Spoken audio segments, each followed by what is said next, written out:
রিয়া সে প্রতিদিনের ন্যায় আজও অফিসে থেকে গেল ছুটির পরও। বাড়ির একাকিত্ব তাকে যেন তাড়া করতে আসে। শান্ত পরিবেশে শুধু রিয়ার কম্পিউটারের কিবোর্ডের শব্দ হতে লাগলো। হঠাৎ রিয়ার কম্পিউটারটা হ্যাং করলো। রিয়া ঘড়িতে দেখলো, এ বাবা, আজও এত রাত হয়ে গেছে, আর বাড়ি গিয়েও কি হবে? রিয়া আবার কাজ করতে লাগলো। রিয়ার স্বামী সুখেন 2 বছর আগে এক কার অ্যাক্সিডেন্টে মারা গেছিল। কাজ করতে করতে রিয়ার হঠাৎ চোখ গেল কম্পিউটারের পাশে রাখা তার স্বামীর ফটো ফ্রেমে। সে কাঁদতে কাঁদতে ক্লান্ত হয়ে টেবিলে মাথা রেখে গভীর ঘুমে ঘুমিয়ে পড়ল।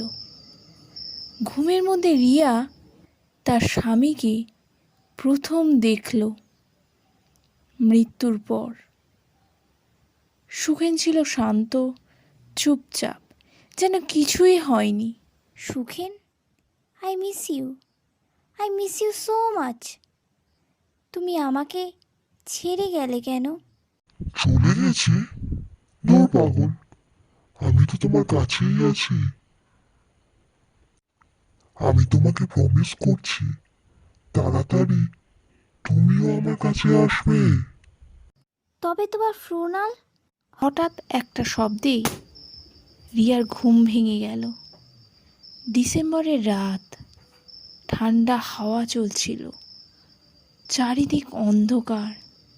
শান্ত ঘরে রিয়া একা এলোমেলো চুলে দাঁড়িয়ে উঠল। হঠাৎ তার চোখ গেল জানলার দিকে। আরে, 30 তলা ফ্লোরে কি করে বাইরে থেকে কেউ কাঁচ ভাঙতে পারে? আমাকে এবার বাড়ি যেতে হবে, না হলে ঠান্ডায় জ্বর চলে আসবে। সিকিউরিটিটা আছে নাকি চলে গেছে? রিয়া লিফটার দিকে গেল। তারপর এক্সিটের দিকে যেতে রিয়া কি যেন একটা দেখতে পেল। আরে, এটা কি? এখানে পর্দা এলো কোথা থেকে?